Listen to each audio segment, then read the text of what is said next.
தற்போது கிடைத்துள்ள அண்மை செய்தி, வக்ஃப் வாரிய சட்ட திருத்தத்தில் தற்போது உச்சநீதிமன்றம் அதிரடியாக உத்தரவு பிறப்பித்திருக்கிறார்கள். வக்ஃப் வாரிய சட்ட திருத்தத்திற்கு எதிராக திமுக, காங்கிரஸ் உள்ளிட்ட அனைத்து கட்சிகளும், அது மட்டுமல்லாது 70க்கும் மேற்பட்ட மனுக்கள் உச்சநீதிமன்றத்தில் தாக்கல் செய்யப்பட்டிருந்த நிலையில் நேற்று முதலாவதாக விசாரணைக்கு வந்தது. இந்த நிலையில் குறிப்பிடத்தக்க தடைகள் குறித்தான அறிவிப்பு இன்று வெளியாகும் என்று சொல்லப்பட்டிருந்த நிலையில் தற்போது அதற்கான அறிவிப்பு தான் வெளியிடப்பட்டிருக்கிறது. புதிய சட்டத்தின் அடிப்படையில் வக்ஃப் சொத்துக்களை மாவட்ட ஆட்சியர்கள் வகை மாற்றம் செய்ய இடைக்கால தடை என்று உச்சநீதிமன்ற நீதிபதிகள் கூறியிருக்கிறார்கள். வக்ஃப் சொத்துக்களை பயனாளிகள் தொடர்ந்தாலோ, வக்ஃப் என்று அறிவிக்கப்பட்ட சொத்துக்களையோ வக்ஃப் அல்லாத சொத்து என வகை மாற்றம் செய்யவும் தடை என்று கூறியிருக்கிறார்கள். வக்ஃப் வாரியத்தில் இஸ்லாமியர்கள் அல்லாதோரை உறுப்பினர்களாக நியமிக்க கூடாது என்றும் உச்சநீதிமன்ற நீதிபதிகள் கூறியிருப்பதை தற்போதைய அண்மை செய்தியாக பார்க்கிறோம். வக்ஃப் வாரிய சட்ட திருத்தத்தில் தற்போது குறிப்பிடத்தக்க மிகவும் முக்கியத்துவம் வாய்ந்த தடைகள் குறித்தான அறிவிப்பை உச்சநீதிமன்ற நீதிபதிகள் கூறியிருக்கிறார்கள். புதிய சட்டத்தின் அடிப்படையில் வக்ஃப் சொத்துக்களை மாவட்ட ஆட்சியர்கள் வகை மாற்றம் செய்ய தடை விதிக்கப்பட்டிருக்கிறது. வகை மாற்றம் செய்வதற்கான தடை இடைக்கால தடையாக கூறி தற்போது உச்சநீதிமன்ற நீதிபதிகள் கூறியிருக்கிறார்கள். வக்ஃப் சொத்துக்களை பயனாளிகள் தொடர்ந்தாலோ, வக்ஃப் என்று அறிவிக்கப்பட்ட சொத்துக்களையோ வக்ஃப் அல்லாத சொத்து என வகை மாற்றம் செய்யவும் தடை விதிக்கப்பட்டிருக்கிறது. வக்ஃப் வாரியத்தில் இஸ்லாமியர்கள் அல்லாதோரை உறுப்பினர்களாக நியமிக்கக்கூடாது என்று உச்சநீதிமன்ற நீதிபதிகள் கூறியிருக்கிறார்கள். இது குறித்த கூடுதல் தகவல்களை விரிவாக வழங்குவதற்காக செய்தியாளர் பால்முருகன் இணைப்பில் இருக்கிறார். வணக்கம் பால்முருகன். தற்போது குறிப்பிடத்தக்க தடைகள் குறித்தான அறிவிப்பையும் உச்சநீதிமன்ற நீதிபதிகள் கூறியிருக்கிறார்கள். உங்களுடைய விவரங்கள் என்ன? அதாவது உச்சநீதிமன்றம் இன்று வகுப்பு வழக்குகளை விசாரித்த போது வகுப்பு சொத்துக்களை வகை மாற்றம் செய்வதற்கு இடைக்கால தடை விதித்து உத்தரவிட்டிருக்கிறது.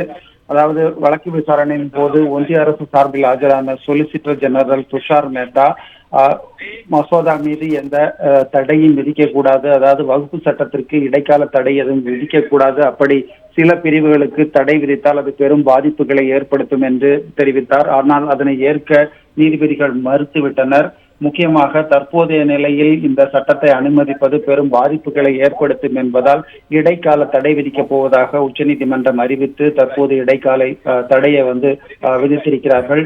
அதாவது இந்த சட்டத்தின் அடிப்படையில் இஸ்லாமியர்கள் அல்லாத உறுப்பினர்களை நியமிப்பதும் உடனடியாக இந்த வகுப்பு சொத்துக்களை வகை மாற்றம் செய்வதும் பெரும் பாதிப்பை ஏற்படுத்தும் என்று நீதிபதிகள் தெரிவித்தனர்.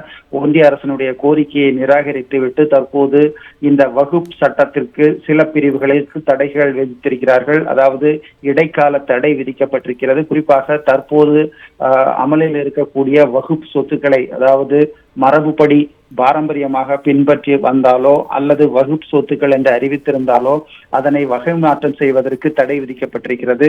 இந்த வகுப்பு சொத்துக்கள் மீது ஆட்சியர்கள் முடிவெடுத்து அதனை மாற்றுவதற்கு உச்சநீதிமன்றம் இடைக்கால தடையை விதித்திருக்கிறது. அது மட்டுமல்ல, ஒன்றிய அரசு இந்த வழக்கில் 7 நாட்களில் பதிலளிக்க வேண்டும் என்று உச்சநீதிமன்றம் உத்தரவிட்டிருக்கிறது. அதன் பிறகு மனுதாரர்கள் ஒன்றிய அரசின் பதிலுக்கு 5 நாட்களில் பதிலளிக்க வேண்டும். மீண்டும் வழக்கு விசாரணை நடைபெறும் என்று உச்சநீதிமன்றம் கூறியிருக்கிறது. அதுவரை இந்த வகுப்பு சொத்துக்களை வகை மாற்றம் செய்வதற்கு உச்சநீதிமன்றம் இடைக்கால தடை விதித்து உத்தரவிட்டிருக்கிறது. நேற்றைய தினமே வழக்கு விசாரணையின் போது இந்த தடை உத்தரவு பிறப்பிக்கப்படும் என்று கூறியிருந்தார்கள். ஆனால் இன்று 2வது நாளாக வழக்கினுடைய விசாரணை தொடரும் என்று அறிவிக்கப்பட்டிருந்த நிலையில் இந்த வழக்கு விசாரணை தொடங்கிய உடனேயே ஒன்றிய அரசு சார்பாக தடை விதிக்க கூடாது என்று கோரிக்கை வைத்தனர். ஆனால் அதனை முழுமையாக நிராகரித்து தற்போது உச்சநீதிமன்றமானது ஒரு இடைக்கால தடையை விதித்திருக்கிறது. பவித்ரா, புதிய சட்டத்தின் அடிப்படையில் வக்ஃப் சொத்துக்களை மாவட்ட ஆட்சியர்கள் வகை மாற்றம் செய்ய இடைக்கால தடை, இஸ்லாமியர்கள் அல்லாதோரை உறுப்பினர்களாக நியமிக்கக்கூடாது என்ற குறிப்பிடத்தகுந்த முக்கியமான தீர்ப்புகளை தற்போது உச்சநீதிமன்ற நீதிபதிகள் கூறியிருக்கிறார்கள். உங்களுடைய தகவலை வழங்கியமைக்கு நன்றி பால்முருகன்.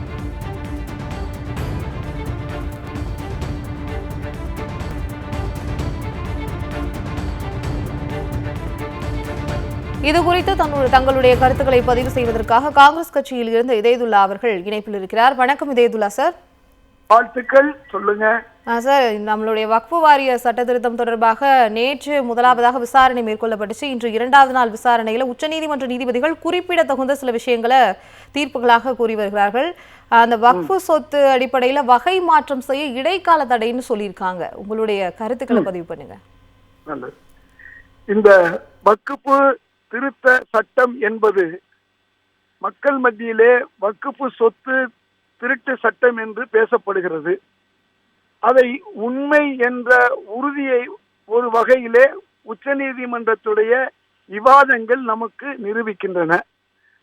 இன்று இந்த வக்ஃபு திருத்த சட்டம் இந்த ஒன்றிய அரசு கொண்டு வந்தது அரசியல் அமைப்பு சட்டத்துக்கு எதிரானது, அதே போன்று ஜனநாயகத்துக்கு விரோதமானது, மத சார்பின்மைக்கு நேரடியாக தாக்குதல் நடத்துவது.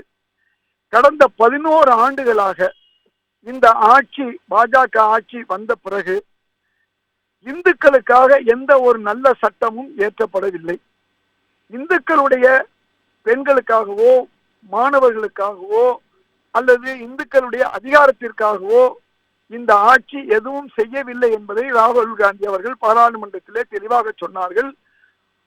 இந்து மக்களுடைய அதிகாரங்களை பிடுங்கி ஒரு வகுப்பினருக்கு தரக்கூடிய நிலைதான் அங்கே இருக்கிறது. 93 அரசு செயலாளர்களில் 90 பேர் ஒரு வகுப்பினராகவும் அங்கே ஒரு 3 பேர் தான் ஓபிசி அல்லது எஸ்சி இருக்கிறதாக அவர் சொன்னார். அதுதான் நடந்திருக்கிறது.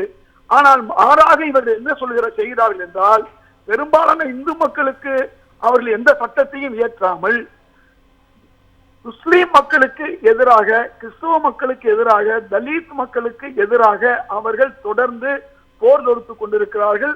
ஓபிசிக்கும் எதிராக இருக்கிறார்கள். அந்த அடிப்படையிலே அவர்கள் முஸ்லிம்களுக்கு எதிராக 370 கொண்டு வந்தார்கள். முத்தலாக்கு சட்டத்தை கொண்டு வந்தார்கள். அதே போன்று பல்வேறு பொது சிவில் சட்டம் என்று சொல்லுகிறார்கள். இப்படி எல்லா சட்டங்களுமே முஸ்லிம்களுக்கு எதிரான சட்டமாகத்தான் இருக்கின்றது. இதன் மூலம் அவர்கள் என்ன நினைக்கிறார்கள் என்று சொன்னால், முஸ்லிம்களுக்கு எதிராக இந்த அரசு இருக்கிறது என்பதன் காரணமாக அவர்களுக்கு, அதாவது இந்து சகோதரர்களிலே கொஞ்சம் முஸ்லிம் விரோத போக்கு உள்ளவர்கள் நம்மை ஆதரிப்பார்கள் என்று அவர்கள் தவறான கணக்கு போடுகிறார்கள். அந்த அடிப்படையில இவர்கள் கொண்டு வந்த இந்த சட்டம் எந்த நிலைக்கு போகும் என்று சொன்னால், உதாரணமாக நீதியரசர்கள் தெளிவாக சொல்லி இருக்கிறார்கள். என்ன சொல்லி இருக்கிறார்கள் என்று சொன்னால், இன்று நீங்கள் ஒரு 15 விழுக்காடு முஸ்லிம்களுக்கு எதிராக அவர்களுடைய ஆலயங்களில் இருக்கக்கூடிய அந்த சம்பந்தப்பட்ட சொத்துக்களுக்கு, அந்த வக்ஃபு சொத்துக்களுக்கு நீங்கள் முஸ்லிம் அல்லாதவர்களை நியமித்தால், நாளை 85 விழுக்காடு இந்து சகோதரருடைய கோயில்கள், ஆலயங்களிலே இது போன்ற ஒரு நிலை ஏற்பட்டால் இது பெரும்பாலும் இந்து மக்களுக்கு எதிராகத்தானே முடியும் என்று நாங்கள் எல்லாம் தொடர்ந்து விவாதம் வைத்தோம். அந்த விவாதத்தை தான் இன்று நீதியரசர்கள் ஒரு கேள்வியாக கேட்டிருக்கிறார்கள். அடுத்த கேள்வி, ஏற்கனவே வக்ஃபு வாரியம் என்பது அரசின் கீழ் தான் வருகிறது. அரசுடைய செயலாளர் முன்பு ஆட்சியராக இருந்தவர் தான் அதற்கு சிஇஓவாக இருக்கிறார். அப்படி இருக்கும்போது அரசு கட்டுப்பாட்டில் தான் வக்ஃபு போர்டு இருக்கிறது, அறநிலையத்துறை போன்று.